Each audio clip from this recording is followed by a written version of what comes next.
आरती स्वामी निरंजन रघुनाथा, आरती स्वामी निरंजन रघुनाथा.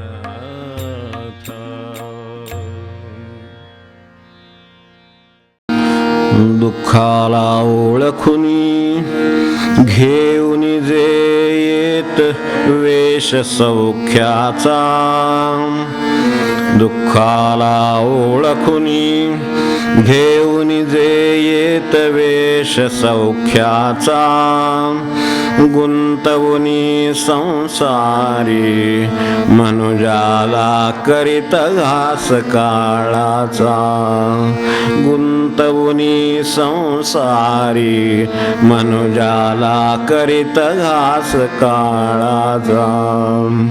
हे जाणून रघुनाथा दत्त प्रभूना अनन्य जे शरण, हे जाणून रघुनाथा दत्त प्रभूना अनन्य जे शरण, स्वामी निरंजना त्या तीव्र तपस्ये सही करू नमन, स्वामी निरंजना त्या तीव्र तपस्ये सही करू नमन. स्वामी निरंजन रघुनाथ महाराज की जय. जय रघुवीर समर्थ.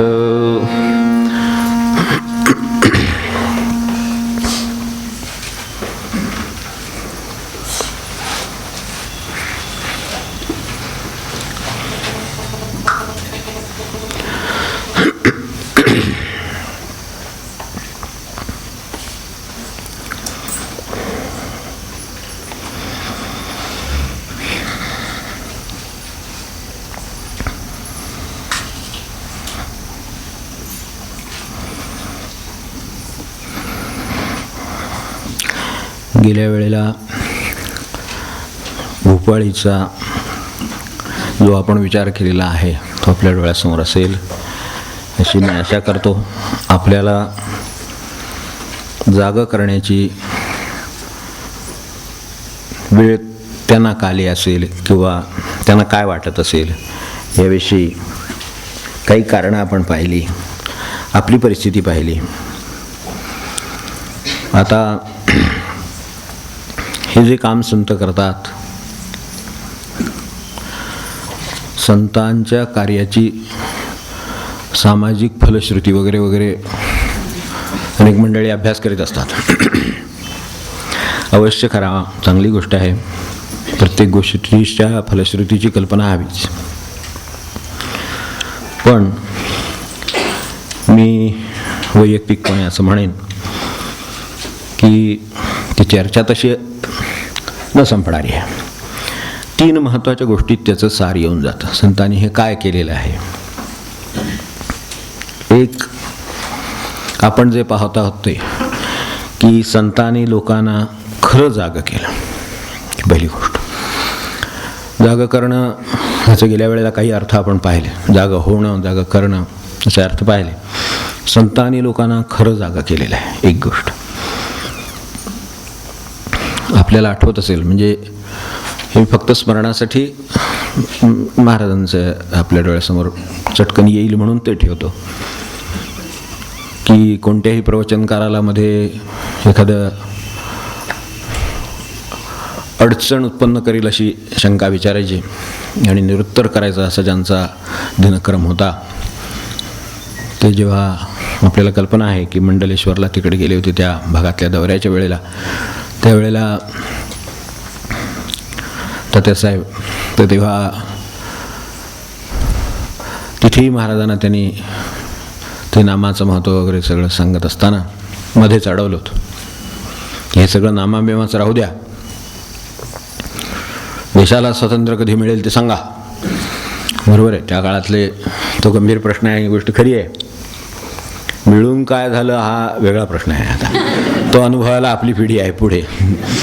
त्या काळात त्यांना वाटत असलेली भावना आणि हे बरोबर आहे, हे सगळं समजू शकतो आपण. पण अशा तऱ्हेनं त्यांना निरूपणात अडवून हे विचारणारे ग्रहस्थांना महाराजांनी फक्त वळून विचारलं, हे विचारणारे कोण आहेत? तर ते नशिबा म्हणून होते ते उभे राहिले. ते कधी मिळेल स्वातंत्र्य ते आपण बघू, फक्त तुम्ही जे हे या देहाच्या पिंजऱ्यात अडकलेले आहात आणि स्वातंत्र्य गमावून बसलेले आहात, आपलं वय झालं, आपल्या स्वातंत्र्याचा स्वतःच्या काही विचार आपण केला आहे का? असं महाराजांनी तिथल्या तिथं विचारलं. त्या क्षणी ते ग्रस्त जागे झाले, आपल्याला माहिती आहे. आणि त्यावेळेला त्या नर्मदेमध्ये त्यांनी ते उदक सोडलं महाराजांना निरोप देताना, की हे मी सोडलं आजपासून, ही जी काही वृत्ती आहे ती मी सोडून दिली. आणि महाराजांनी त्यांना जो मार्ग सांगितला होता की 1 वर्ष मौन पाळून नाम घ्यायचं, त्याप्रमाणे मी आजपासून ठरवलं. लोकांनी त्यांना वेळातही काढलं, ही तितकंच खरं आहे. पण त्यांना काय मिळायचं ते मिळालं. आधी तरी लोक काही चांगलं ठेवत होते नाव, अशातला भाग नाही.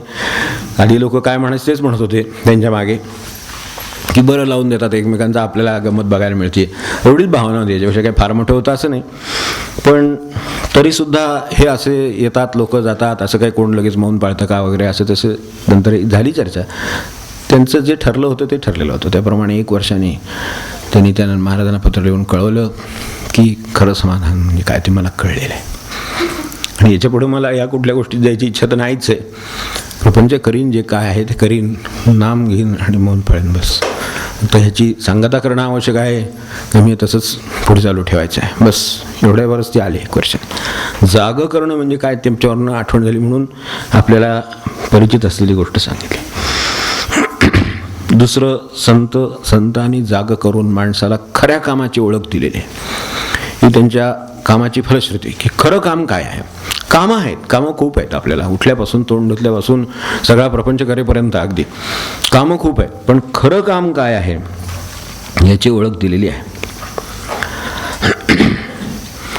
आणि अगदी थेट आजच्या भाषेमध्ये सांगायचं आणि महाराजांच्या शब्दातलं वचन जर सांगायचं आपल्या डोळ्यासमोर, ते असावं कायमाचं. महाराज म्हणाले ते खरं आहे, पैसा मिळवणे हलक्या माणसाचं काम आहे, एवढं लक्षात ठेवा. बोलत त्यावेळेला अगदी स्पष्ट बोललेले आहेत काय बोलायचे. पैसा मिळवणे हे हलक्या माणसाचं काम आहे, लक्षात ठेवा. भगवंत मिळवण्यासाठी मनुष्य जन्माला आला आहे, ते त्याचं खरं काम. खरं काम काय आहे याची जाणीव दिली. हे तर मिळेल, ठीक आहे, कष्ट कराल त्या प्रमाणात यश मिळेल, प्रारब्ध असेल त्याप्रमाणे पैसा मिळेल, खरं आहे. पण ते सुद्धा हलक्या माणसाचं काम आहे, कारण ते कधीतरी गुण दाखवतं त्याचं. तेव्हा खरं काम काय आहे ते कळतं. तेव्हा खऱ्या कामाची संतांनी ओळख दिली, हे दुसरं काम त्यांचं. तर आणि तिसरं जे काय दिलं ते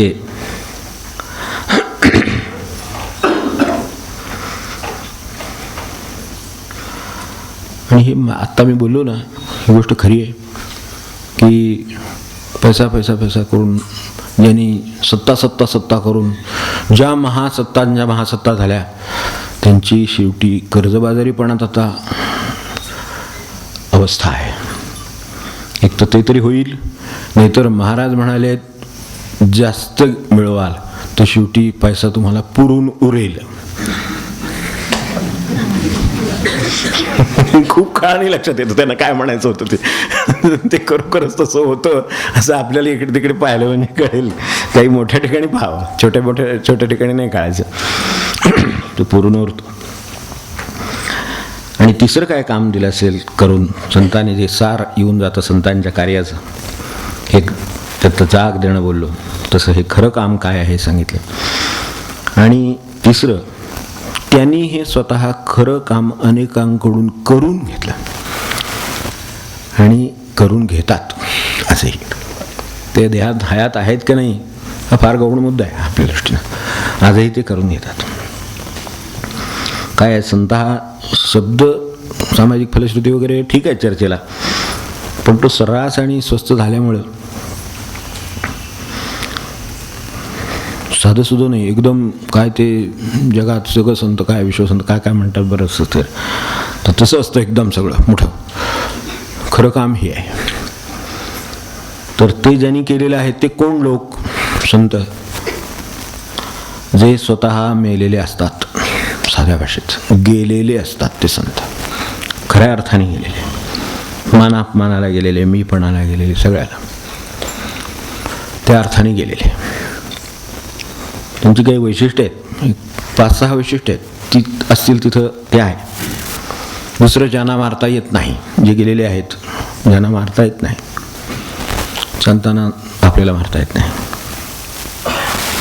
अभंग इंद्रायणीतून वर येतात, तुकोबा जमिनीतून वर येतील. आजही ते ज्याचा भाव आहे, ज्याची हाक आहे, त्याच्यासाठी हजर आहेत कुठेही. तिसरं, ते कधीही जिवंत होतात. आज आपण पाहतो हे महाराजांचा फोटो आहे, काय आपल्या श्रद्धेचं ठिकाण आहे, काय पांडुरंगाचा फोटो आहे, काय आपल्या संतांच्या भाषेत बोलायचं तर काय कृष्णमूर्ती आहेत, रमण आहेत, काय आपल्याला जे म्हणायचं ते म्हणा, ब्रह्मानंद आहेत. काही समोर फोटो ठेवा, आपल्यासमोर ब्रह्मानंद बसलेत असं वाटतं. कधीही जिवंत होतात.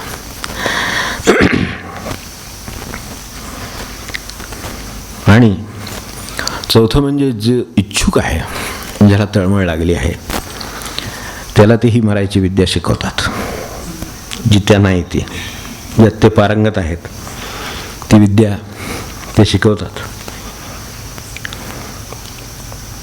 कधी जिवंत होतात म्हणजे आपल्याला आठवलं असेल एकदम. बघा, गेल्या महाराज देहानी गेल्यानंतर सुद्धा भाऊसाहेबांना एकदा म्हणाले, ऐकू आलं, भाऊसाहेबांना दिसले, म्हणाले की भाऊसाहेब मी गेलो नाही कुठे. की साधे शब्द असतील पण लगेच ते एकदम मानावर आले, अरे कुठे गेलेत ते, आहेत. इतकी शक्यता आहे, नवे प्रत्यक्ष अनुभव आहे. तेव्हा ज्या इच्छुकाला हे साधायचं आहे त्याला ते साधायचं शिकवतात. ते जर स्विच ऑफ केलं ना तरच हे शक्य आहे. कारण माणसाने निर्माण केलेली ती यंत्र असल्यामुळे माणसांचं जसं एकमेकांशी फारसं जमत नाही, तसं ते यंत्रांचं पण एकमेकांशी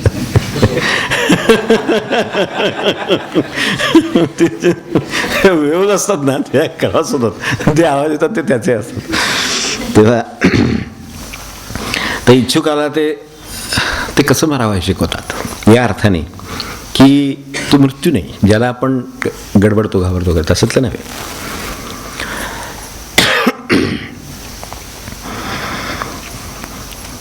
साध्या भाषेत सांगायचं तर नदी डोंगराकडून समुद्राकडे प्रवास करीत जाते. ती कशासाठी जाते तर नाहीशी होण्यासाठीच जाते साध्या भाषेत. तर तसं ते जातात. ते नाहीसं होणं जे आहे, झालं की काम झालं की, आपलं काही कामच राहिलं नाही, नदी समुद्राला मिळाली की काम झालं. तर त्या अर्थाने ते इच्छुकाला ती विद्या शिकवतात. आणि म्हणून नद्या ह्या तीर्थ आहेत आपल्याकडे. त्या तीर्थ आहे त्याचं कारण त्या भगवंतात, समुद्र हा त्यांचा भगवंत आहे, आपला भगवंत आपल्याला माहिती आहे. तर त्या विसर्जित व्हायला म्हणजे नाहीसं व्हायला म्हणजे मृत्यू व्हायला त्या उत्सुकतेने निघालेले असतात. म्हणून त्यांना तीर्थत्व येतं. ते जे काम करतात त्यामुळे त्यांना तीर्थत्व आहे. म्हणून गंगेला तीर्थत्व आहे, नर्मदेला तीर्थत्व आहे, कृष्णेला आहे. आणि पाचवं की जे पूर्ण निस्वार्थ आहेत, त्यांना स्वतःला काही मिळवायचं नाही. मामांसारखी माणसं होती, आपल्याला माहिती आहे. मामा गेले तेव्हा काय खोलीमध्ये होतं, काय पथारी जोडा, बाहेर जगाला पायताण जोडे वापरायचे ते जोडा, काठी, नेसूचं धोतर, शर्ट घातला. काय होतं मामांचे, काय सापडलं खोदल्यावर काही हिरेवणगं वगैरे. म्हणून मी म्हटलं संत शब्द स्वस्त झालाय. काही सापडलं नाही, हे एवढं होतं फक्त. ते सुद्धा बाकी सगळं तर तिथून टाकलं होतं. त्यांची हिरेमाणकं, त्यांनी हिरेमाणकासारखी तयार केलेली माणसं, लाखो माणसं होती. म्हणून यात्रा पुण्यातून निघाली पण आळंदीपर्यंत माणसं होती ती यात्रेला. आपल्याला माहिती 17 मैलाचा प्रवास आहे, करायला सुद्धा पाय भरून येतात. यारीत गेलेल्यांना कल्पना असेल, चाललेल्यांना कल्पना असेल. पण यात्रा इथे निघाली होती, तिची टोक तिकडे गेलेलं होतं. पाहिलेले लोक आपल्याकडे आहेत, ते म्हणले मी यात्रेत होतो, नेहमी हे वर्णन नव्हे, मी पाहिलेलं आहे. तेव्हा ही सगळी हिरे माणकं होती, निर्व्यसनी झालेली, सदाचरणी सगळी हिरे माणकं होती. तेव्हा पूर्ण निस्वार्थी, त्यामुळे त्यांच्याकडे काय नाही, होतं ते जोडा आणि ते सब साहित्य काय नाही. बरोबर, तर निस्वार्थी राहिलं तरच ते शक्य आहे. आणि प्रत्येक जीवमात्र म्हणतो, म्हणजे अगदी किडामुंगी असो किंवा काय असो, पशुपक्षी प्राणी असो, माणूस तर आहेच आहे, प्रश्नच नाही. त्याचं फक्त ते कल्याण जाणतात आणि तेवढंच करू इच्छितात. तेवढं फक्त करू इच्छितात. तेव्हा त्यासाठी ते आपल्याला जाग देतात. तेव्हा स्वतःच्या म्हणजे हे जी सामान्य मनुष्य आहे, कुणी जिज्ञासू आहे, कुणी शिष्य आहे, तर त्यांना जाग करण्यासाठी, या कल्याणासाठी, या हितासाठी त्याला जागवावा म्हणून दिलेली ही भोपाळी आहे. म्हणून या संतांच्या कामाची पार्श्वभूमी पाहिली. उठा रे लवकरी, उठा उठा रे लवकरी, उठा उठा रे लवकरी, सत्वर यावे शुद्धीवरी, सत्वर यावे शुद्धीवरी. उघडा कपाटे अंतरी, उघडा कपाटे अंतरी, ज्ञानदृष्टी अवलोका, ज्ञानदृष्टी अवलोका, ज्ञानदृष्टी अवलोका. उठा उठा रे लवकरी, उठा उठा रे लवकरी, सत्वर यावे शुद्धीवरी, सत्वर यावे शुद्धीवरी. उघडा कपाटे अंतरी, उघडा कपाटे अंतरी, ज्ञानदृष्टी अवलोका, ज्ञानदृष्टी अवलोका, ज्ञानदृष्टी अवलोका. उठा उठा रे लवकरी, उठा उठा रे लवकरी, उठा उठा.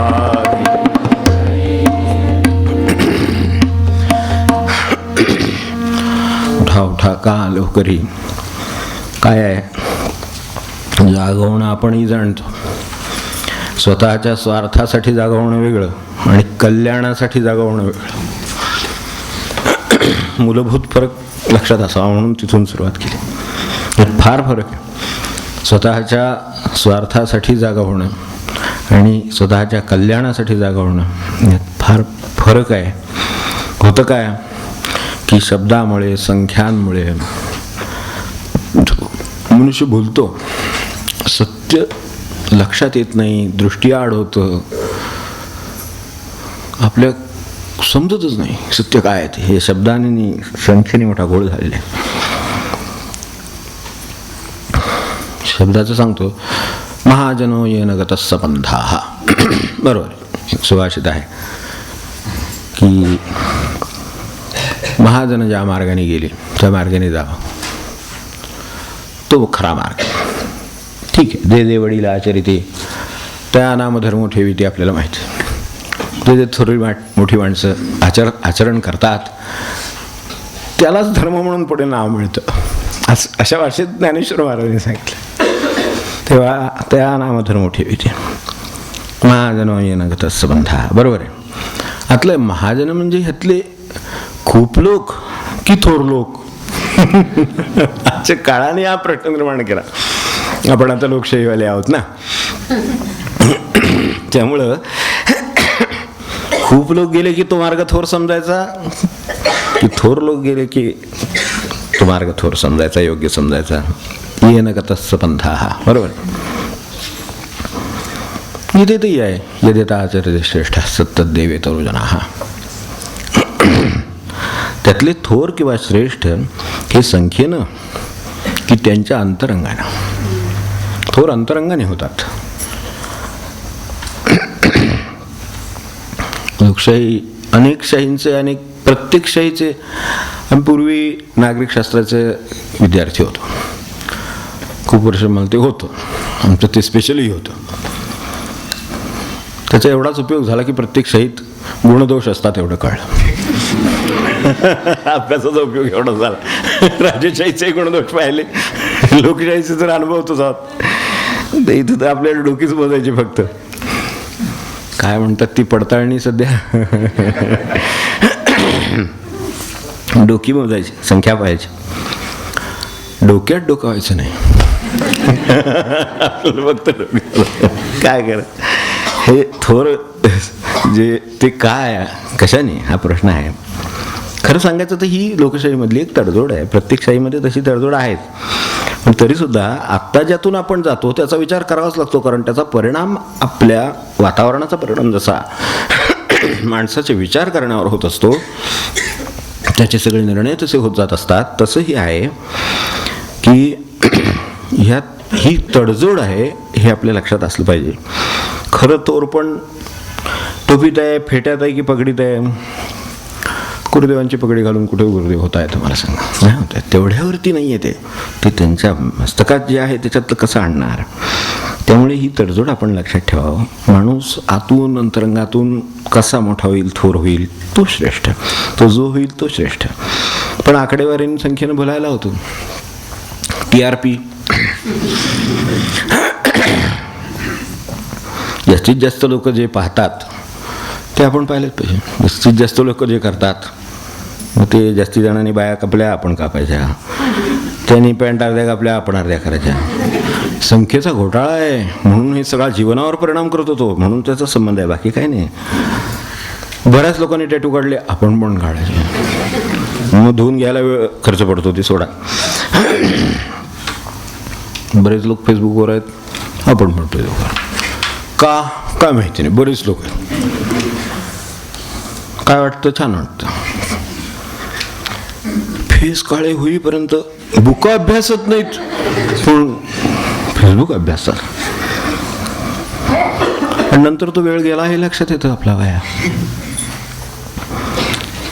तेव्हा म्हणून संत जागे करतात. त्या त्या काळातले प्रश्न, त्या त्या काळातले समस्या ह्या वेगवेगळ्या असतात, ह्याची जाणीव संतांना आहे.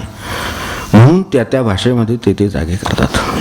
आणि जागे करतात एवढ्यासाठीच की हे सगळं करण्यामध्ये म्हणजे काय असतं आपल्याला ही गंमत लक्षात येत नाही खरं सांगायचं तर. की हे सगळं करण्यामध्ये आपल्याला जर या शब्दांचा आणि संख्येचा जर भूल पडली किंवा घोटाळा झाला तर काय इकडं चाललंय याच्याकडे लक्ष राहत नाही. म्हणून ते दुसरी आहे. उठा उठा रे लवकरी, सत्वर यावे शुद्धीवरी. उघडा कपाटे अंतरी, ज्ञानदृष्टी अवलोका. ज्ञानदृष्टी अवलोका, ज्ञानदृष्टी अवलोका. आले आहे विघ्न भारी, आले आहे विघ्न भारी. काळ टपला तुम्हावरी, काळ टपला तुम्हावरी. नित्य करीत आहे चोरी, नित्य करीत आहे चोरी. आयुष्याची तुमच्या, आयुष्याची तुमच्या, आयुष्याची तुमच्या, आयुष्याची तुमच्या, आयुष्याची तुमच्या. उठा उठा उठा. तेव्हा काय विघ्न भारी आलेलं आहे ह्याच्याकडे लक्ष जात नाही ना. एवढा काळ आयुष्याचा गेला, एवढा वेळ आयुष्याचा गेला, एवढे तास आयुष्याचे गेले. हे जर मी यात गुंतलेलो असेल तर माझ्या कधी लक्षात येईल? कारण संख्येनं तर काही होईल हो. हे आहेच आपली जर राज्यपद्धत आपणच स्वीकारलेली राज्यपद्धत आहे, तडजोड आहे, तर तिच्यात कशात तडजोड केली त्याच्याकडे आपलंच लक्ष असलं तर आपण जी तडजोड आहे ते सावध राहू. काहीतरी स्वीकारायलाच पाहिजे. हे नाही स्वीकारलं तर दुसरं स्वीकारावं लागेल. अराजक तर मनुष्य स्वीकारत नाही. काहीतरी राज्य स्वीकारावंच लागेल त्याला. हे नाही ते नाही ते कुठलं तरी स्वीकारावं लागेल. पण त्यात काय तडजोड केली आहे याच्याकडे लक्ष असेल तर मग आपण बरोबर सावधानतेनं ते करू. आणि तर मग निदान आपल्यापुरतं तरी ह्या सगळ्या जगाचं काय होणार आहे ते जग जाणे जगदीश जाणे होईल. पण निदान मला तरी ह्यापासून जो धोका आहे, नित्य करीत आहे चोरी आयुष्याची तुमच्या. रोज आयुष्याची चोरी करतो हो की नाही. माणसाला व्यवसायाला 24 तास कमी पडतात, देवाला द्यायला 1 तास नसतो. इथे ते लक्षात येतं तो चोरी काय करतोय. 24 तास घेऊन गेला, तो तास द्यायचा राहिला. जप कधी करू? उद्या. तत्काळ तर चोरी काय केली ती. तेव्हा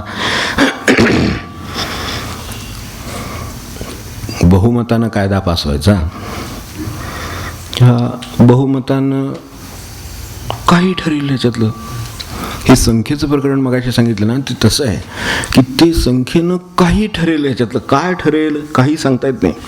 की कायद्यानं काही लोक कायद्याच्या वर आहेत असं सुद्धा ठरवता येईल. हे जॉर्ज ऑरवेल त्यावेळेला सांगितलं होतं, ऑल ॲनिमल्स आर इक्वल, आहे ना, आपल्याला आठवते.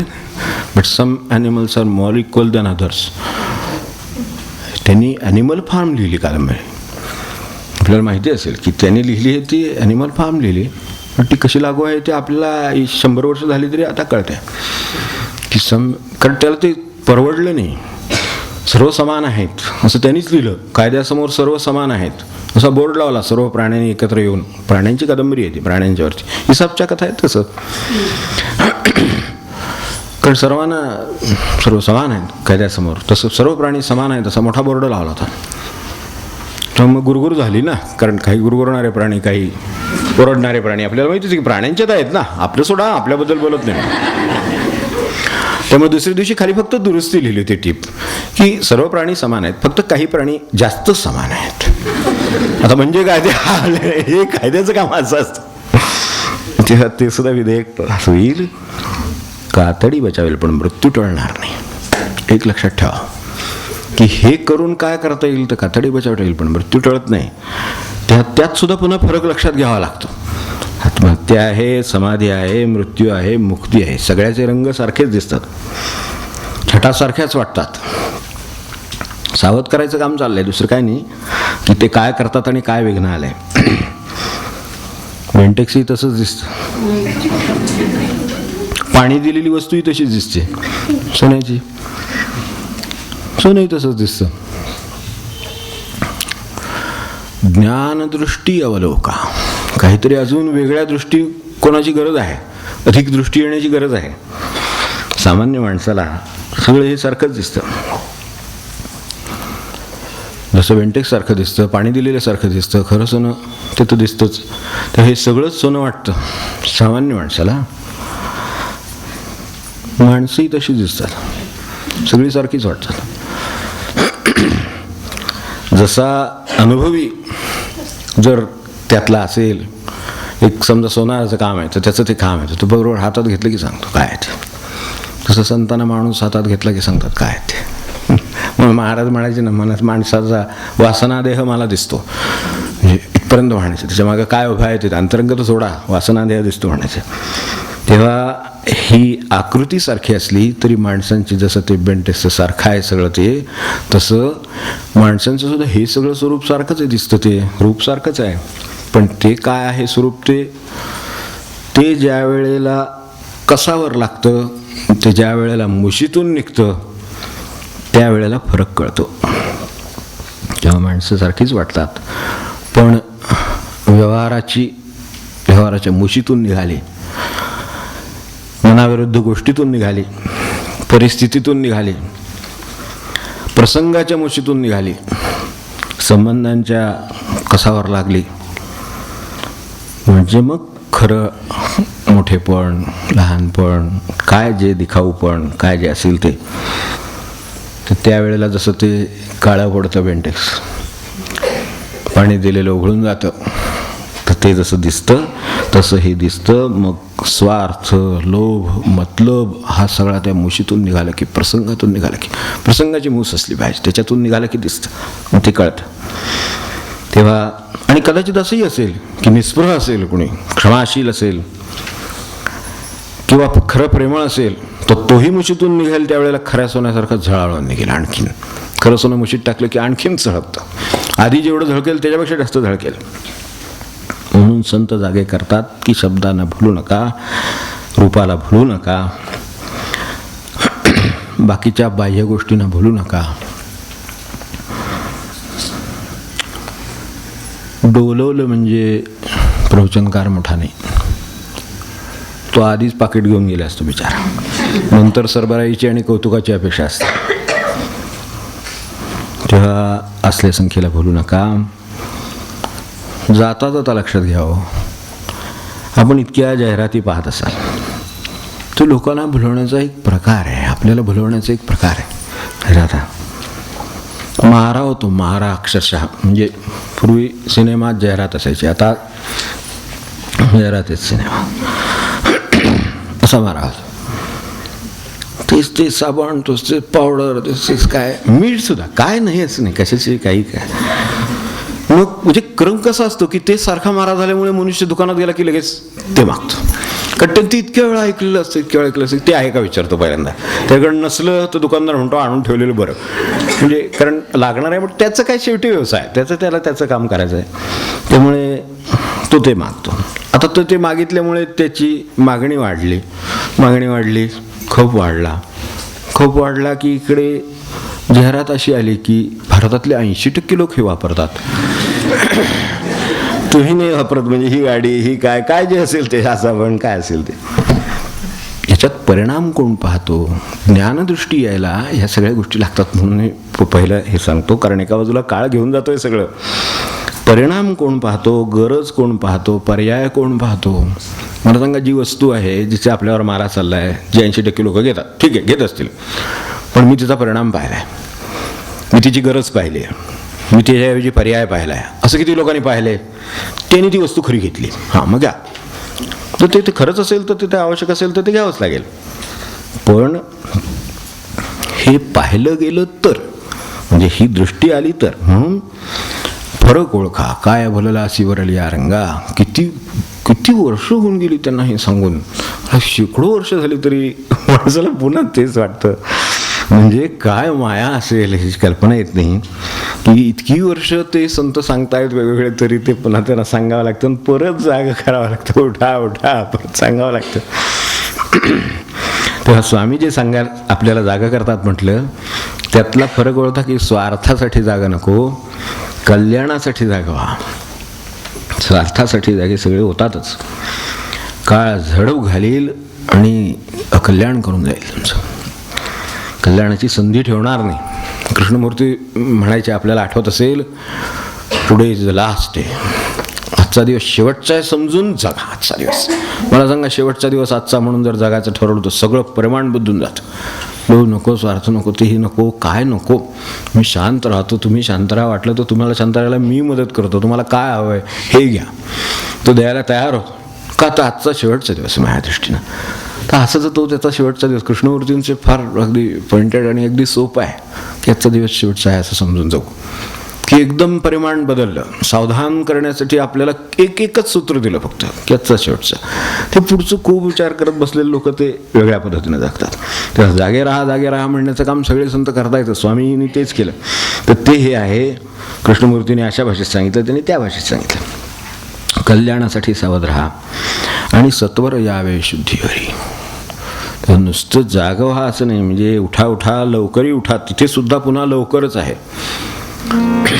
लवकरी उठा रे लवकरी, सत्वर यावे शुद्धीवरी, सत्वर यावे शुद्धीवरी, सत्वर यावे शुद्धीवरी.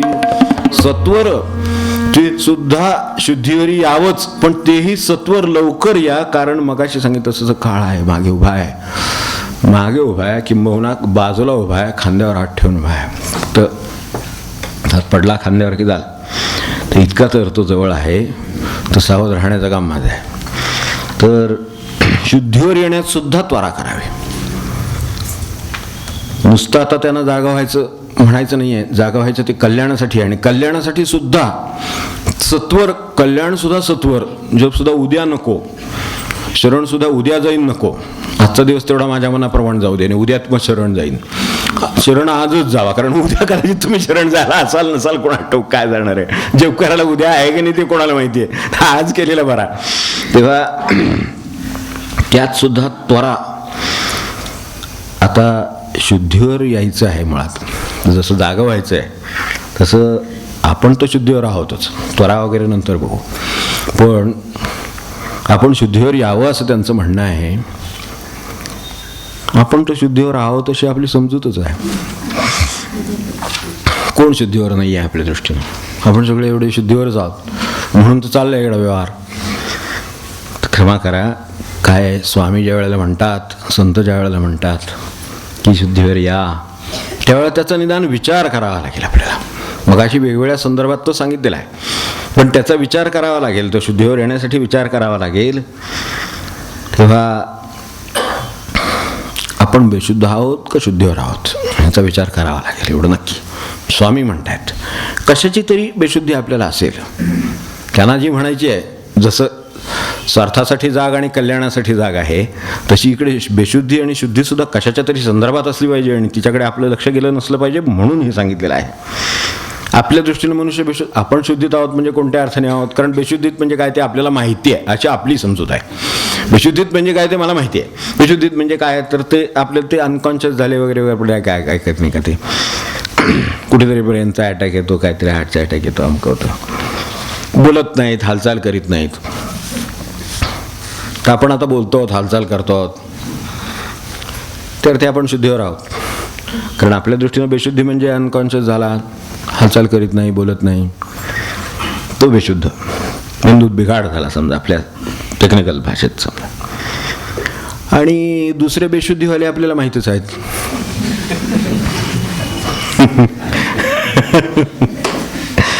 संध्याकाळी वगैरे आज बसू वगैरे आले ते एक बेशुद्धीत असतं. म्हणजे त्यांना तसं वाटत नसतं मात्र, हां हे महत्वाचं. ते तसे कॉन्शियस असतात. बिल द्यायचं असेल तर कॉशियस पण असतात. नंतर ते जेवतात, खातात. म्हणजे मगाशी जे आपण बेशुद्धीची लक्षणं बघितली तसं नाही आहे. हालचाल करीत नाहीत, जेवत खात नाहीत वगैरे, ते जे बेशुद्धीवाले ते वेगळे, हे एक बेशुद्धीवाले आपल्याला माहिती आहेत. तेव्हा आपली कल्पना साधारणपणे ही बेशुद्धीची अशी आहे, हे जेवतायत, खातायत, पण ते बेशुद्धीत आहेत. हे आपण एका प्रकारच्या शुद्धीत आहोत म्हणून कळतंय, एवढं लक्षात ठेवा. एका प्रकारच्या शुद्धीत आपण आहोत म्हणून आपल्याला कळते की ते बेशुद्ध आहेत. त्यांच्या बेशुद्धीचं लक्षण आपल्या दृष्टीनं काय, तर ते एकदम गप्प असतात. आपला अनुभव काय मला माहिती नाही, माझा आपला जुना अनेक वर्षाचा अनुभव आहे, तेवढ्यावरनं सांगतो. किंवा बरं तरी असतात, म्हणजे त्यावर ओळखतो की हे मनुष्य बेशुद्धीत आहे, या अर्थाने बेशुद्धी. महाराजांना विचारलं होतं ना, आपल्याला माहिती आहे की आमच्याकडे पाहिल्यावर तुम्हाला काय वाटतं, म्हणजे प्रेम वाटतं, माझी वाटतात माणसं वगैरे, कसे दिसतात आपल्याला सांगितले ना. तो रस्त्याने तो पिऊन बराच चाललेला होता, जसा तो लोखंड्या खात चाललेला होता, त्याच्याकडे बघून महाराजांनी सांगितले, आपण ते न विसरता सारखं लक्षात ठेवताना सारखं लक्षात ठेवलं पाहिजे, मला तुम्ही त्यांच्यासारखे दिसता, हे त्यांनी सांगितलंय. आपल्याला लक्षात ठेवलं पाहिजे. आपण तर काही तसे चाललो नाही, सरळ चाललो आहे, व्यवस्थित आहोत, शुद्धीत आहोत, सगळे व्यवहार करतो आहोत, सगळं आहे. तरीसुद्धा संतांच्या दृष्टीनं पूर्ण प्रापंचिक मनुष्य हा तसा आहे. यावरून आपण ओळखा काय त्यांना म्हणायचं असेल, म्हणजे शुद्धी आहे. सत्वर यावे शुद्धीवरी असं का म्हणतायत, एवढं काय आम्ही बेशुद्ध आहोत म्हणून आम्ही शुद्धीवर यायचं, असं आपल्याला विचारलं किंवा त्यांना विचारलं तर त्यांच्या दृष्टीनं आपली अवस्था आपल्याला माहिती नाही म्हणून तो मनुष्य बरळतो आहे म्हणून आपण म्हणतो की हा बेशुद्धीत आहे, असं आपण म्हणतो. कारण आपण शुद्धीवर आहोत त्या दृष्टीनं तरी. तसंच आणखीन काहीतरी झालेलं आहे, त्याला जसं काहीतरी झालेलं आहे तर आपल्याला पण काहीतरी झालेलं आहे, की त्याची एक बाधा आहे, आपलीसुद्धा एक बाधा आहे. तुमचं म्हणणं प्रपंचाची सुद्धा बाधा झालेली लोक आहेत, त्यामुळे हे शुद्धीवर येण्याची गरज आहे. हे बेशुद्ध आहेत. प्रपंच ज्याला साध्या भाषेमध्ये चढला, अगदी डोक्यात चढलेला आहे प्रपंच, तो दंग होतो प्रपंचात सुद्धा. तो जो गुंग झालेला आहे, नाच गाणी काय, दंगा काय काय, ते काय ढोल तमाशे बँड टिपऱ्या काय जे असेल ते सगळ्यांनी जो दंग झालेला आहे, ज्याला वैभव समजतात लोक, तर जे आतून पोकळ, मनानं दरिद्री, स्वार्थी, लोभी, मतलबी, ते जितकं जास्त तितकं ते विसरायला मोठ्याने ढोल वाजवायला लागतात, मोठ्याने गुंग व्हावं लागतं दुसऱ्या कशात तरी, तेव्हा ते विसरलं जातं. खरं सांगायचं, अंतरंगाची कल्पना ज्याला त्याला आहे, तेव्हा तितका मोठा आवाज, तितकी मोठी बेहोशी, एवढाच फरक आहे. जाता आता फरक काय तो निघाला विषय म्हणून सांगून ठेवतो की आपण ऐकलं असेल, हे पौरात्य पाश्चात्य अर्थाने म्हणत नाही मी, एक अभिजात आणि संगीताचा प्रकार म्हणून जाता जाता त्याची आठवण होती म्हणून सांगतो. तो बिचारा एखादा मेंडोलिन घेऊन तो बेहोश होऊन नाचत असतो, आपल्याला त्याचं कौतुक वाटतं, ते पुढे काय झालं ते आपल्याला माहिती आहे. जागतिक कीर्तीचे आपल्याला त्यांचे काय पोस्टमार्टममध्ये झालं हेही माहिती असेल, कारण आपण वाचत असता सगळं माहिती असेल. बेहोश होऊन ना जाते, बेहोश यावी म्हणून ते सगळं बाकीचं सगळं करायचे, ते जे करायचं ते शेवटी पोटात सापडलं. तेव्हा अशा अवस्था होती. हे संगीताचा प्रकार आहे. नाचतो, बेहोश होतो, त्याचे लाईट नाचतात, त्याच्याबरोबर लोक नाचतात ऐकणारे, तेव्हा ते सगळं बेहोश करून टाकणार आहे. मग मला सांगा, ही नशा आहे नाही का, ही बेशुद्धी नाही का संतांच्या दृष्टीनं? संगीताचाच दुसरा प्रकार आहे जो अभिजात आहे, जिथे तो स्वतः शांत आहे, तो नादब्रह्मात आहे, तो विशाल आहे, चित्त विशाल आहे. आपले सारे विकार विचार यांना ते संगीत शांत करतं, ते त्याला एकतान करतं, एकाग्र करतं. एवढं होऊ शकतं. अंतर्मुख करतं, आत्मस्थितीकडे वळवतं. अशा अर्थाचं जे अभिजात संगीत आहे तेही संगीतच आहे. म्हणजे काय बेहोशी आहे आणि काय जागृती आहे आणि काय आत्मस्थितीकडे वळवणारं संगीत आहे याच्यातला फरक लक्षात यावा म्हणून म्हणतो. प्रापंचिक माणसाची ही बेशुद्धी जी आहे ती स्वार्थाची आणि देहसुखाची आहे, बाकी काय नाही. खाणीपिणी, पैसा, काय बंगले, इस्टेटी, मुलं बाळ, तू धुंद असतो त्याच्यामध्ये. हे आपण दुसऱ्यांचं पाहतो तेव्हा कळतं. हे त्यातलं गमत आहे. तेव्हा असं जरा थोडं सावध होऊन सगळीकडे पाहिलं म्हणजे त्यांना शुद्धीवर यावं असं काय म्हणायचं असेल. काय असतं, शेवटी ती जर बेहोशीच असेल, समजा ती जर नशाच असेल, तर ती कधीतरी उतरेल. त्या क्षणी तर कळेल किती होती. काही वेळा मना वृद्ध होईल, काही वेळा पैसा साथ देणार नाही, काही वेळा माणसं फसवतील, लाखाचे 12,000 होतील, माणसांचे बेगडी चांगोलपण गळून जाईल, बुवाबाजीत जाईल, सट्टेबाजीत जाईल, कशात तरी सर्वस्व होईल. मग तर शुद्धी येईल. मग ती आजी ती बेशुद्धी होती म्हणावी लागेल का नाही? तर्काने ठरवा म्हटलं तर ती आधीची ज्याला आपण शुद्धी म्हणत होतो ती बेशुद्धी आहे ना, त्यांना ते शुद्धीवर या म्हणणं भाग आहे ना त्यांना. मग पण आपण त्याला शुद्धी समजतो ना, त्यालाच प्रपंच समजतो ना, म्हणून त्यांना सत्वर यावे शुद्धीवरी हे जे म्हणायचं आहे ते. ही जी सगळी आत्ता बोललो तसं जगणं आहे. मग असं जर जगणं आहे तर जगू नये का प्रश्न निर्माण झाला. मी जे रोज जीवन जगतो ते बरंचसं असंच असतं. ठीक आहे, मला कळलं की ते बेहोशीचं आहे, ते नशेचं आहे, ते ह्याचं आहे, तसं आहे, मग मी जगू नये का? मला आता हे तर जगायचं तर आहे, रोज तर हे तर करावं लागेल सगळं. पण शुद्धीवर राहूनही जगता येतं. नाही तर त्यांनी शुद्धीवर या म्हणलंच नसतं. शुद्धीवर या, ते काय शुद्धीवर या जा म्हणत नाही, शुद्धीवर या जगा म्हणतायत उलटं चांगलं. म्हणजे शुद्धीवर राहून जगण्याचं काहीतरी पद्धत असली पाहिजे. ठीक आहे, मी एक साधं उदाहरण सांगतो. मी आत्ता एवढे बंगले, इस्टेटी, अमकं तमकं सगळं बोललो. शुद्धीवर राहून घर बांधतायत, साधी गोष्ट आहे, घर बांधायचं आहे. शुद्धीवर येऊन घर बांधायचं आहे अशी कल्पना करू. त्याने आपल्याला शुद्धीवर यायला सांगितलं ना, ठीक आहे, शुद्धीवर येऊन घर बांधायचं आहे. तर शुद्धीवर येऊन घर बांधता येतं, शुद्धीवर येऊन त्या घरात राहता येतं. बेशुद्धी काय? मीच घर झालो, माझ्यासारखं कोणाचं नाही. घर म्हणजे माझा जीव की प्राण आहे, त्यात जीव अडकलेला आहे, नाव लागतोय की नाही चिंता आहे, इस्टेटीचा अहंकार आहे, लोभ आहे. आता मला सांगा, हेही आहे आणि तेही आहे. यातलं कुठलं शुद्धीवरचं आहे आणि कुठलं? दोन्ही गरज आहेत. उदाहरणासाठी सांगतो वाटलं तर. तिघांनी घर बांधलं. पहिल्या विचारलं, प्रत्येकाला विचारलं. पहिल्याला विचारलं, तो म्हणाला मी घर बांधलं.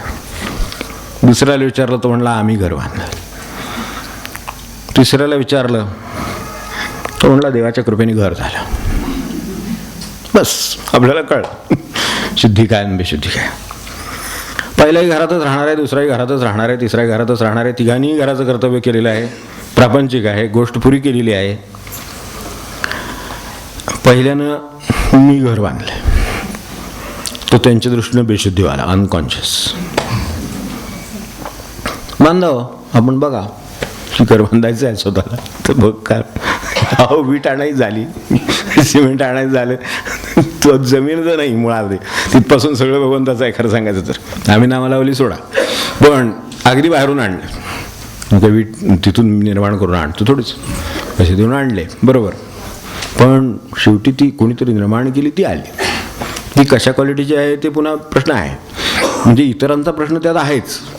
तेव्हा तो त्या अर्थाने पहिला अनकॉन्शियस आहे, तो बेशुद्ध आहे, त्याला शुद्धीवर यायचं आहे. तो दुसरा म्हणतो आम्ही बांधलं, म्हणजे त्यात गडी होते, गवंडी होते, काय आपले भाऊबंद होते, काय कर्ज होतं, मदत होती कोणाची तरी, त्यांनी घर झालं म्हणून ते आम्ही बांधले अशा अर्थाचं आहे. मी बांधलं नाही, आम्ही बांधलं.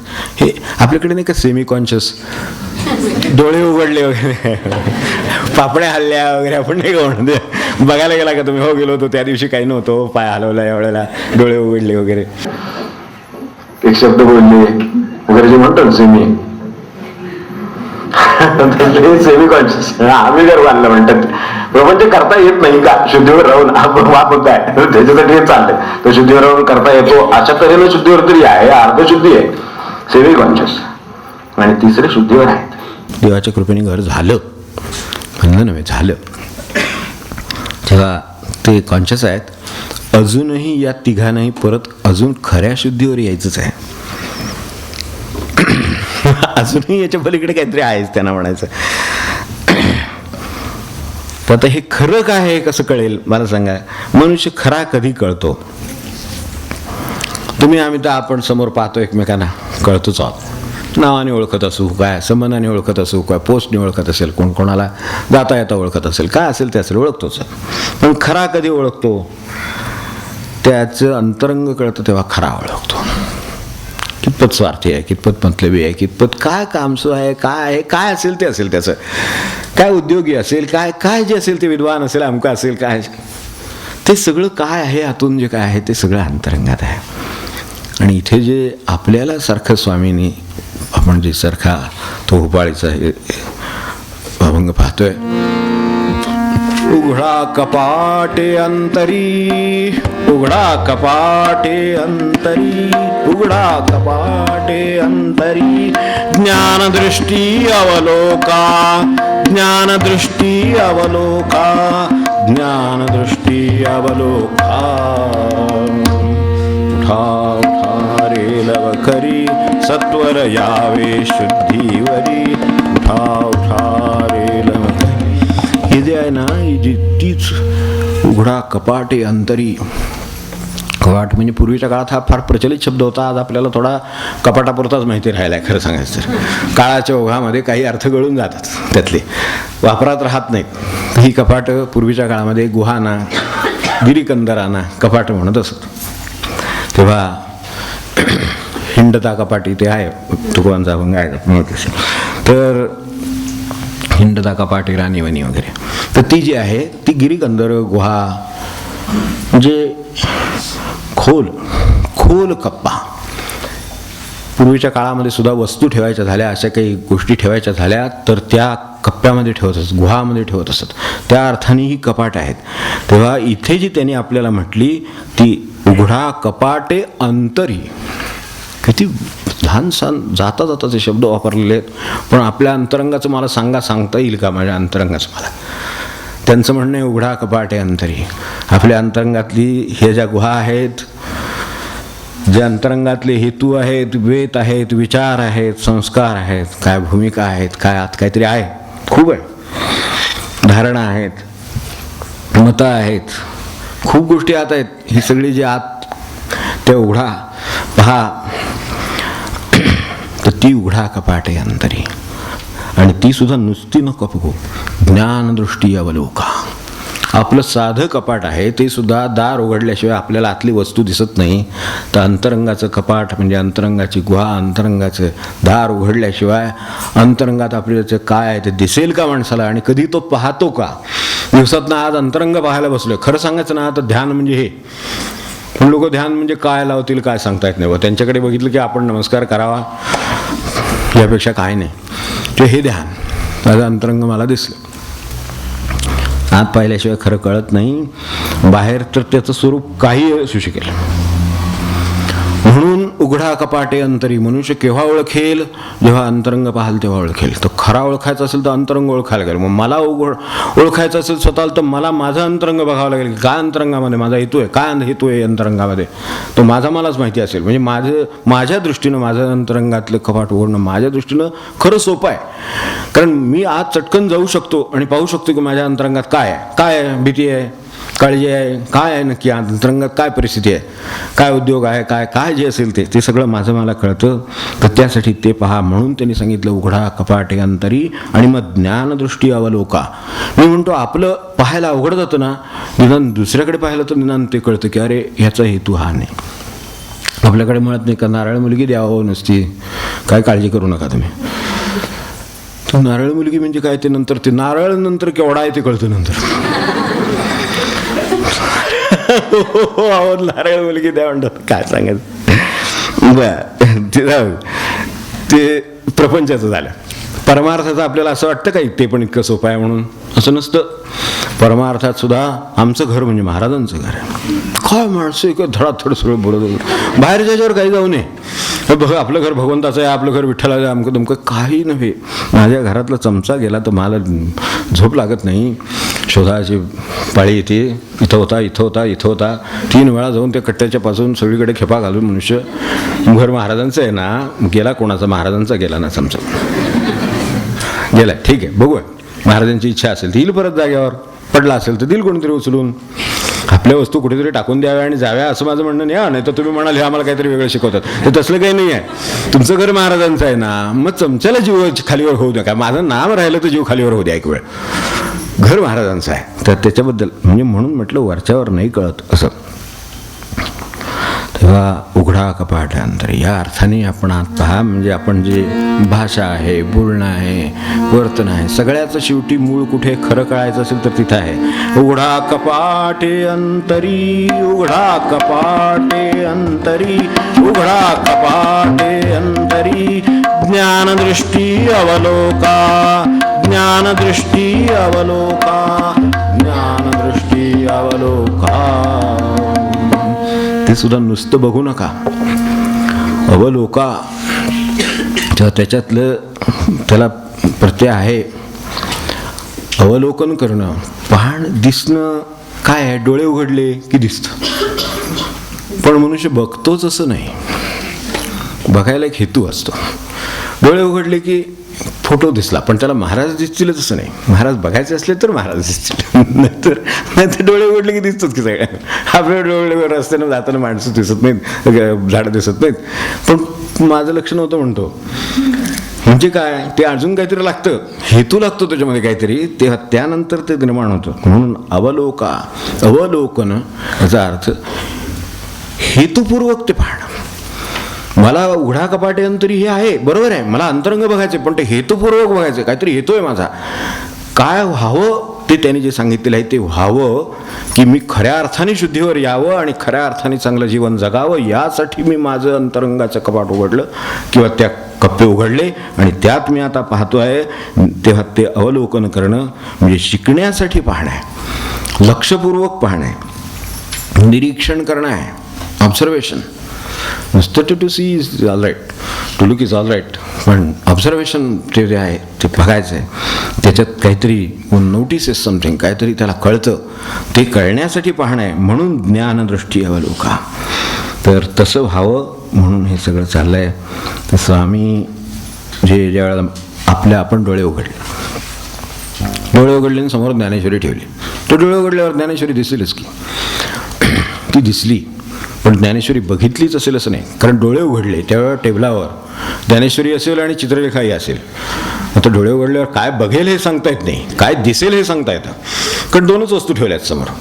काय मासिक आहे तर त्याला मासिक दिसेल का ज्ञानेश्वरी दिसेल हे सांगता येत नाही. कारण तो काय बघेल, दिसेल तर दोन्ही, कारण डोळे उघडल्यावर समोरच आहेत दोन्ही. त्यामुळं ती दोन्ही दिसली तरी तो काय बघेल हे सांगता येत नाही. आणि बघितलं म्हणून अवलोकन झालं असं म्हणता येईल का त्या ज्ञानेश्वरीचं? नाही झालं. ज्ञानेश्वरीचं अवलोकन व्हायला ती वाचायला पाहिजे, ती समजायला पाहिजे, ती कळायला पाहिजे, मग पुढे आचरायचं, पुढे राहायला असं. म्हणून स्वामी नुसत्या त्या जागवण्यावर थांबले नाहीत, तिथपासून सगळं उठा उठा रे लवकरी. आता ह्याच्यात जी ज्ञानदृष्टी आली आणि जी थोडीशी शुद्धीचा भाग राहिला तो आता पुढच्या शनिवारी त्यांच्या कृपेने भाऊ. उठा उठा रे लवकरी, उठा उठा रे लवकरी, सत्वर या रे शुद्धीवरी, सत्वर या रे शुद्धीवरी. उघडा कपाटे अंतरी, उघडा कपाटे अंतरी, ज्ञानदृष्टी अवलोका, ज्ञानदृष्टी अवलोका, ज्ञानदृष्टी अवलोका. उठा उठा रे लवकरी, उठा उठा रे लवकरी, सत्वर या रे शुद्धीवरी, सत्वर या रे शुद्धीवरी.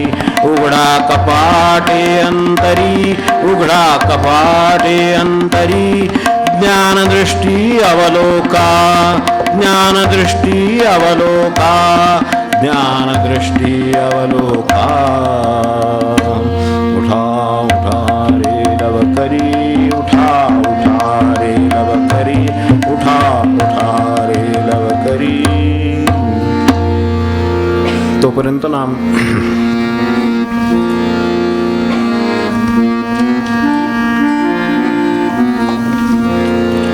स्वामींचं पद.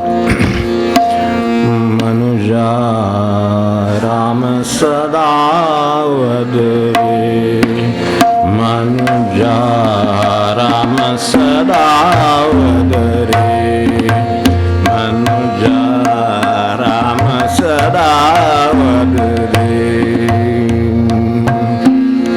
भ्रमदायक जग सर्व ही मानुन, भ्रमदायक जग सर्व ही मानुनी, माया आस धरे, माया आस धरे. मनुजा राम सदा वदरे, मनुजा राम सदा वदरे, मनुजा राम सदा वदरे. कामादिक रिपु दंडुनि अंतरी, कामादिक रिपु दंडुनि अंतरी, सांडी दुर्मदरे, सांडी दुर्मदरे. मनुजा राम सदा वदरे, मनुजा राम सदा वदरे, मनुजा राम सदा वदरे. सावळी सुंदर मूर्ती हरीची, सावळी सुंदर मूर्ती हरीची, ध्यायी मनी आंधरे, ध्यायी मनी आंधरे. मनुजा राम सदा वदरे, मनुजा राम सदा वदरे, मनुजा राम सदा वदरे. रघुवीर अक्षयी देल तूते, रघुवीर अक्षयी देल तूते, निरंजन पदरे, निरंजन पदरे. मनुजा राम सदा वदरे, मनुजा राम सदा वदरे, मनुजा राम सदा वदरे. जानकी जीवन स्मरण जय जय राम.